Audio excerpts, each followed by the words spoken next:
మీ అందరికీ last IPL season గుర్తుంటే KL Rahul LSG captain అప్పుడు. కానీ లాస్ట్ ఇయర్ కెప్టెన్గా విఫలమయ్యాడని, బ్యాటర్గా అద్భుతంగా ఆడినా కూడా ఎల్ఎస్జీ ఓనర్ సంజీవ్ గోయంకా పలుమార్లు రాహుల్ని అందరి ముందే గ్రౌండ్లో వేల మంది ప్రేక్షకులు చూస్తుండగానే తిట్టారు. ఇది స్పష్టంగా కెమెరాల్లో కూడా కనబడింది. అప్పుడు బాగా ఈగో హర్ట్ అయిపోయిన రాహుల్ తన వ్యక్తిత్వాన్ని చంపుకోలేక కెప్టెన్సీ కూడా వద్దులే అనుకుని మొన్న ఆక్షన్లో నిలబడ్డాడు. లక్నో ఇచ్చే 17 కోట్లు కాదని తనను 14 కోట్లకే కొనుక్కున్న ఢిల్లీకి హ్యాపీగా నవ్వుతూ వెళ్ళిపోయాడు. కెప్టెన్సీ కూడా వద్దని దాన్ని అక్షర్ పటేల్కే ఇవ్వమని తను ఓ మామూలు వికెట్ కీపర్ బ్యాటర్గా ఈ సీజన్ ఆడుకుంటున్నాడు ఢిల్లీలో. మరోవైపు రిషబ్ పంత్ది సపరేట్ కదా.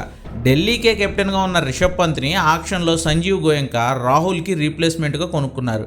ఎంతలా అంటే ఐపీఎల్ 18 ఏళ్ల చరిత్రలోనే లేని విధంగా ఏకంగా 27 కోట్ల రూపాయల డబ్బును రిషబ్ పంత్ కోసం ఖర్చు చేశారు ఎల్ఎస్జీ ఓనర్ సంజీవ్ గోయంకా. ఆక్షన్లో పంత్ని కొనుక్కున్నప్పుడు ఆయన ఆనందం చూడాలి, ఓ రేంజ్లో సెలబ్రేట్ చేసుకున్నారు. మరి ఇప్పుడు ఏమైందంటే ఈ సీజన్లో రాహుల్ ఆడుతున్న ఢిల్లీ క్యాపిటల్స్ ఏమో దుమ్ము రేపుతోంది. తనకు పాప పుట్టడంతో ఈ సీజన్లో లేట్గా జాయిన్ అయిన రాహుల్ 7 మ్యాచ్లు మాత్రమే ఆడినా అందులో 3 సార్లు హాఫ్ సెంచరీలు కొట్టాడు. 153 స్ట్రైక్ రేట్తో 7 మ్యాచ్ల్లోనే 323 పరుగులు చేశాడు రాహుల్. సేమ్ టైం 27 కోట్లు పెట్టుకున్న రిషబ్ పంత్ కెప్టెన్గా ఓకే. ఎల్ఎస్జీ కూడా పోరన్, మిచ్ మార్ష్ లాంటి ఆటగాళ్ల ప్రతిభ కారణంగా మంచి విజయాలే అందుకుంటోంది. కానీ రిషబ్ పంత్ మాత్రం బ్యాటర్గా ఈ సీజన్లో దారుణంగా ఫెయిల్ అవుతున్నాడు. నిన్న కూడా 18వ ఓవర్ వచ్చినా బ్యాటింగ్కి దిక్కుండా వెనకాల ఉన్న వాళ్ళందరినీ ముందుకు పంపించాడు.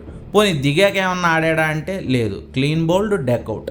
అసలు ఈ సీజన్లో 9 మ్యాచ్లు ఆడిన పంత్ 6 సార్లు సింగిల్ డిజిట్ స్కోర్కే అవుట్ అయ్యాడు.